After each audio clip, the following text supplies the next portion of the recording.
The next question, let's move on to the next one. And I would like you to share an example of how a person or people have used bliss in a very imaginative way. Okay, I had fun thinking about this question Mm-hmm. because um, the people who've used Bliss the most imaginatively Okay. have been its users. Mm-hmm.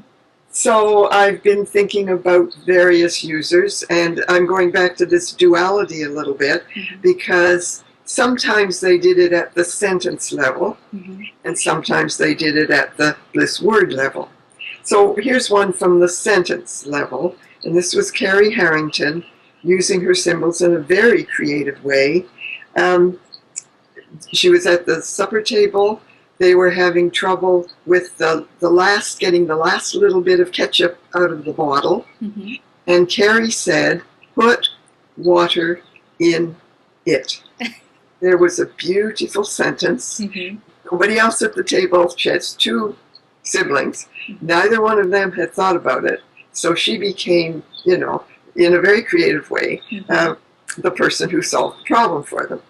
Now, another person that I think of is Sue Odell. Mm-hmm. Sue passed away way back in 1994, but we still remember some of the things that she did for us. And we were out one night in a restaurant, and she said she would like a drink that was a tool.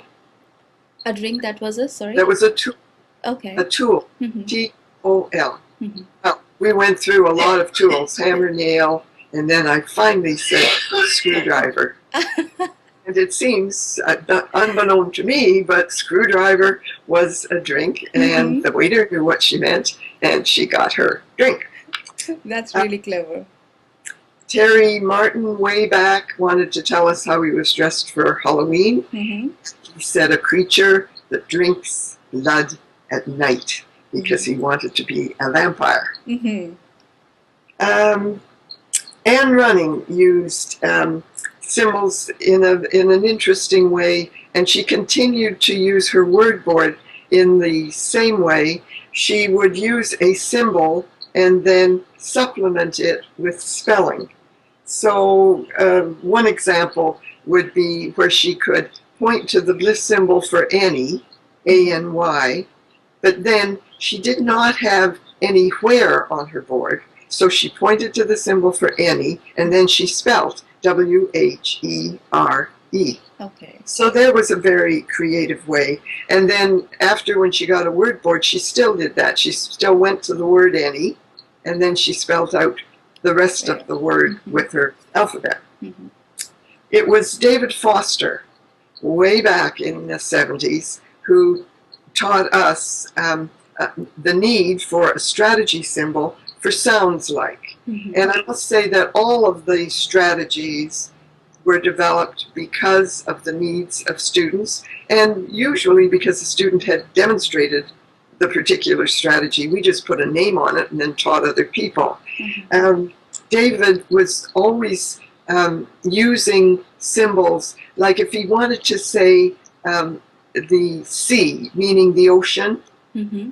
and water, he would point to the bliss symbol for S-E-E, to see with your eyes. Okay. And we would always get mixed up because we'd be thinking about the S-E-E and he'd be thinking about the S-E-A. So we made up the strategy for him to first point to sounds like. Okay. And he would point to sounds like, he'd go to S-E-E, and we'd think of what were the other words that would sound the same as C. Mm-hmm. Let me see if there's anything else. Oh, okay. So having said the users were the most creative, but then I must say that the people who do the new vocabulary work, who are now going to meet in Norway in April, are extremely creative too. And all of the symbols that are in our vocabulary, except the ones that we got originally from Mr. Bliss, all of the symbols that have been added since 1979 Wow. or 10 or 1980, I guess we started this international Mm-hmm. panel process, have been the creativity of our instructors around the world. And then a couple of us have been developing software. And as an example of a very creative use of bliss symbols, both Britt Ambjörnsson in Sweden and myself in Canada, we developed software that combined bliss symbols along with the min-speak concept. And so my software is called the BMW. Okay. I think there's only 2 people in the world who use it, but it was, I think, pretty creative. And Britt's software was called Bliss Strategy. It was on the same principle, and it's still being used today and being supported in Sweden. And then, last but not least, I felt I should mention the instructors, because every instructor working with a Bliss user should be as creative as they possibly can be. Never be stopped because the vocabulary isn't available immediately to you. Think, what strategy do I need to use? Or should I be combining? And make up your symbols. Demonstrate to your students how it can be done if they haven't already shown you that. I was just going to say, comment on that, Shirley, that it's not only that the students have to be creative, the person who's talking to them, their site facilitator, needs to be equally creative. Now, the other thing, what I wanted to ask you was that the strategies, was that developed by the students, or? Well, they were stimulated by the students. Okay. They didn't know they were doing a strategy. They were just using the symbols in clever ways. Got sounds like, looks like, with, opposite meaning, combining, similar to. Okay. So all of those things, they happened in the classroom, and we found a way to put them into a symbol format so that we could give them the strategies to every student, not just that one student who happened to think that way. Okay, so the strategies, you say, developed with the changing needs and time with people. That's really interesting. So I mean, just to finish, it developed because the teacher, who was me in the beginning, but several other teachers following me, we saw how important it was to put what the students were doing into the full language. And that's what all our facilitators should be doing today, is send any clever thing that comes up in their teaching to you so that you can get that into the broader vocabulary and teach everybody else to do that. Sure, that's really an important point for all of us to remember. Okay, thank you on that. Let's move on to the next question. Can you tell us about the standardization of Bliss? Something? Yeah, I've already said a little bit about it, but we have what is called the authorized vocabulary. It has 4,500 plus symbols in it right now. It grows all the time, and it's managed by the Secretariat. And the Secretariat is 3 people, no, 4, it's got 4 people. Maybe it's got 5 now, I think. I think they've moved to 5 people in Sweden. The original 3 were Margareta Janisch, Schusten Norstrom, and Britt Ambjörnsson. And they now have 2 new people, and I'm not sure I'm going to remember their names. That's too bad. I can't. But there are 2 additional people who they've brought in. They're all Swedish, and they meet on a regular basis. They ask the instructors around the world to send them vocabulary items that are needed, and then they take those items, they organize them into groups, they send these requests for new symbols out to the people who wish to be on the international panel. And that is open to anyone who wishes to be on it. It has teachers, parents, users, speech pathologists, linguists, anyone who's interested in that kind of work. And they send the form out, and then we all think about it, send our ideas back. They collect all those ideas, and then they meet once a year, and they then, in one place, in a room, discuss all the input they've had, and then they vote. In the end, there's a voting process as to what the final decision will be on a symbol. And Margareta Janisch chairs those meetings, does a superb job. It's not easy because everybody's got their favorite way of combining and creating symbols, and she has to bring them all together across language backgrounds, across ethnic backgrounds. You try to talk about a bank machine, and bank machines are not the same in England as they are in Canada as they are in Sweden. Exactly. So it's not easy. So it has to be something international. Yes. That's another interesting one. Okay. Shirley, you talked about a number of symbols, like 4,000 something. What was the number? 4,500. Okay, so are these symbols available to all users? How? Yes, they're available on Bliss Online, Okay. and you can download them. Now, we're in the process, and it's taking a long time, we're in the process of having a reduced membership fee Mm-hmm. for all of your teachers and anyone that you would feel should be accessing this so that it could be printed and Okay. saved.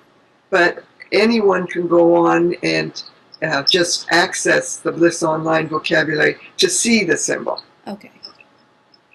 But we must, that's something for you and I to keep our eye on, to get that membership approved and applied for, because we were given a reduced fee, and I think it's in our court to actually get people registered. Right. So that's next on our list to do. Put it on your list. I will. I will.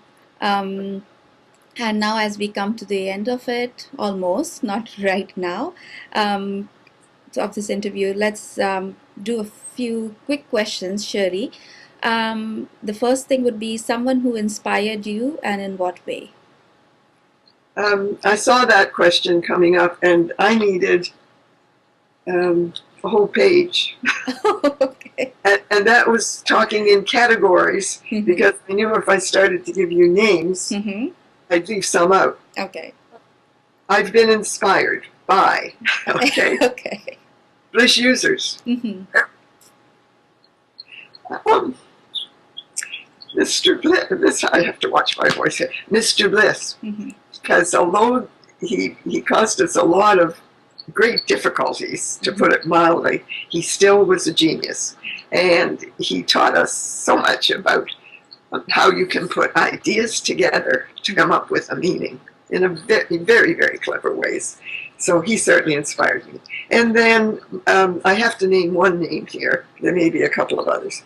Margaret Beasley, because of all the occupational therapists who I worked with, Marg was the master at understanding the way in which our children's bodies, and as they became adults too, how they worked. She knew how cerebral palsy affects an individual's body, and she knew how to give them the greatest ability, that by the way she positioned them, by the way she held them, by the way in which she put their display in the proper position for them, by seating them properly.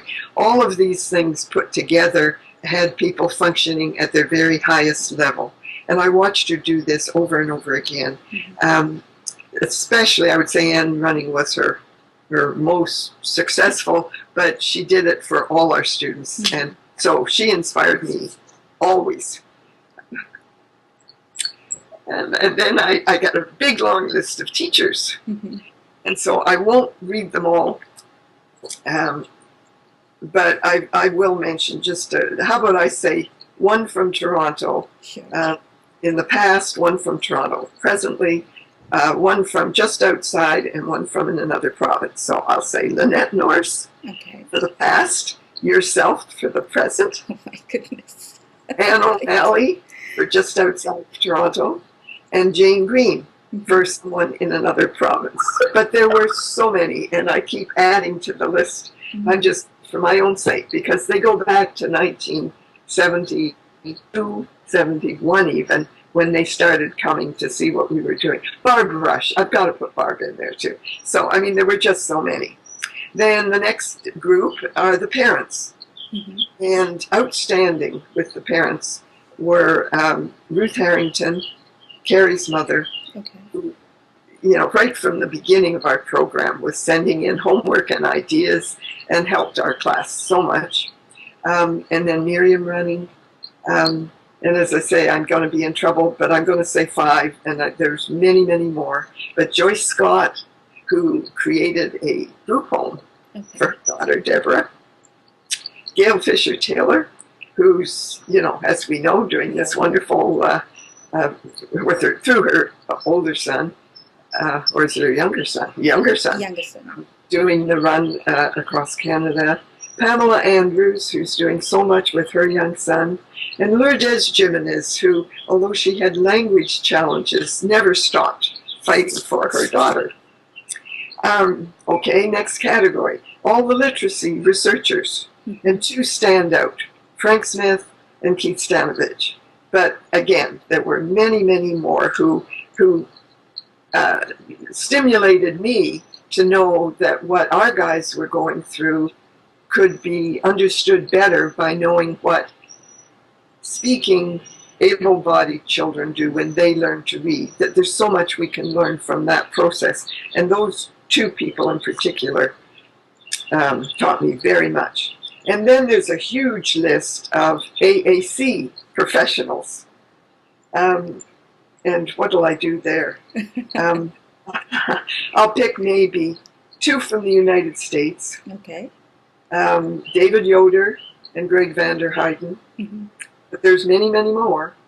One from Montreal, Anne Sutton. One from Dundee, Anna Lou Waller. I'll stop there, but again, Sweden, Norway, Finland, Israel, Germany, Switzerland, they're there all over the place, and they keep inspiring me no end. And then the BCI leaders, those people who in the early days and continue today to give leadership in their countries. So we all are in touch with the new president of Blissymbolics Communication International, Mats Lundahl, who's been a really strong influence, and I've been very inspired by him. Ed Ambrandson, who gave leadership along with 2 Schustons and Margareta and many other people in Sweden. Ina Davis, Jill Jenkinson, Alison McDonald, Sally Miller, all who gave leadership in England, along with Nigel Rain. And then way back here in Canada, Bart Cates, Penny Pines, Nora Rothschild, Lynette Norris, Sharon Coyle, Marcia Norman, all of the people who helped us in the early days and who've been supporters, although the world's moved on, and in their professional jobs they do not teach Bliss, but they've always maintained their high regard for the language, and they've always been there for us when we needed them. So there you go. That's my short list. That is a short list. But I'm sure, Sherry, it's really nice. And it's an honor. Personally, it's an honor to be on that list of yours. Thank you for doing so. Moving on to the next one. Question would be, Bliss users and alumni should remember that. So it's an open question. Okay. Yeah. Their use of Bliss is proof of its value. Okay. Their support, if they moved through Bliss, then never to forget their roots. Because if they hadn't had that Bliss foundation of language that I was talking about, their use of print would not be as strong as it is. So they are the role models. They have to show others. They have to always demonstrate how good their communication can be, and then give Bliss a little bit of credit for that. They need to be our strongest advocates. They have to be as clever as they can by finding ways for Bliss to become accessible to the next generation. So we've all got a huge job to do, but most of the responsibility has to go on the Bliss users and the alumni. And the best way they can do that is by remembering their roots, by always telling people about it and by helping us build a strong membership base.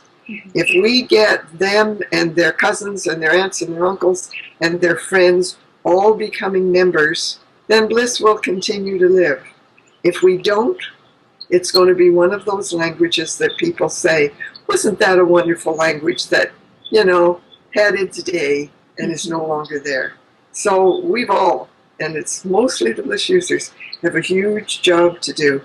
Our future depends on them. That's pretty heavy, but that's the reality. Yes, that's the reality. And I'm sure with our membership, new membership coming up, people are definitely going to take that initiative, Shirley, and involve more and more new people into our BCIC of this family. Okay. Well, if you give me just 1 minute on Sure. this one before you go on. This is Okay. long, but you can edit. You can edit. Okay. But Paul Marshall has been helping me, Mhm. and we're working away on having a membership card for everyone who does join. But we're also making a magnet logo that is really the logo that says you're a member of the Bliss community. And I hope everyone is going to, after they join, I hope they're going to put that magnet on their wheelchair or on a filing cabinet or a refrigerator, and have a way of showing people that they are a Bliss member. And they have to remember this is every year. Mhm. We've got to keep this thing moving ahead every year. So they'll see them when they come on April the 15th. Okay, we look forward to that. And the future of Bliss. The next question, or it's just your comments. Well, you were going to give me another. There's one you gave me about site facilitators. Oh, I'm sorry, I missed that out. Thank you, Shirley. Okay, I want to talk about site facilitators. I want them to know how important, how critical Mhm. their role is, because without them, their students cannot realize their potential. The students want to learn, but they need support, as we all know, just on a time basis, on an accessibility basis, on getting to meetings, on doing their homework. All of these things, they need the help of their facilitator. And the facilitator needs to help them always keep learning more about the language of Bliss. They will never know enough. Mhm. I've been at this for 40 years and I don't know enough, and I keep wanting to learn more. So none of them can say, I know, I don't need to learn anymore. They never will. And they need to, as they're doing all of this, enjoy it. It's got to be fun, because learning is fun. Learning So is- never, never, never drill. Never, never, never do something that says, you got to learn this. It's going to be fun discovering it together and then enjoying using it together. And then I thank them all for doing that. Thank you. And now I'll go back to the question which I put ahead of this one. So, your comments on the future of Bliss. This is my short one. It's in the hands of the Bliss community. And that's a strong one. Yeah, sure. And the last one, as we move on, anyone you have a message for? I guess my message first is for my family. Okay. And I just, That's okay, Shirley. but without all the support that they have given, then I never could have had the enjoyment that I've had through Bliss. So I guess the message there, I thank Bob and I thank Kevin and I thank David and their families, but for all our Bliss users, for them to involve their families and let their families know how important Bliss is to them. And I think I may have had one other thing to say. Yeah, and I guess my other message is we all have to remember that the only value of a language is it being used. So use Bliss as much as they possibly can. And for anyone who's progressed to print, Don't forget, you can have a lot of fun with Bliss just in secret messages, in talking to Bliss users, in doing it something in your artwork. Mm-hmm. And I'm going to show at the on April the 15th the fun that I've been having here in sunny Florida while I'm doing some artwork. Mm-hmm. I'm going to show how I put the symbols into what I did. And as you know, I'm pretty good at writing in English, so I don't need to use Bliss for my day-to-day communication, but I can still have an awful lot of fun with Bliss. So that's the way we keep it being used. So don't think that, oh, it's behind me. I used it when I was a child and I don't need it anymore. Think about, how can I help using Bliss in innovative ways so that the language will stay alive for those who really do need to use it for their communication. I think that's my final message. Okay, that's great. Thank you very much, Shirley, for your time. And April 15th kept coming up, so it's just a reminder from me as well as from you to all our students and site facilitators and whoever is watching this video, that you are requested to come, bring new people with you, along with you. It's a day that we celebrate Bliss. It's a day that we honor Shirley as well. And it's a day that we can all get together and look towards our new future. So for sure, we will meet on April 15th. And I thank Shirley again once more very much for your time, Shirley. You have taken out a lot of time and you have done this video. And it was great talking to you in this way. We have had many, many Skype meetings, but this is a real special one. Thank you so much. I thank you for listening.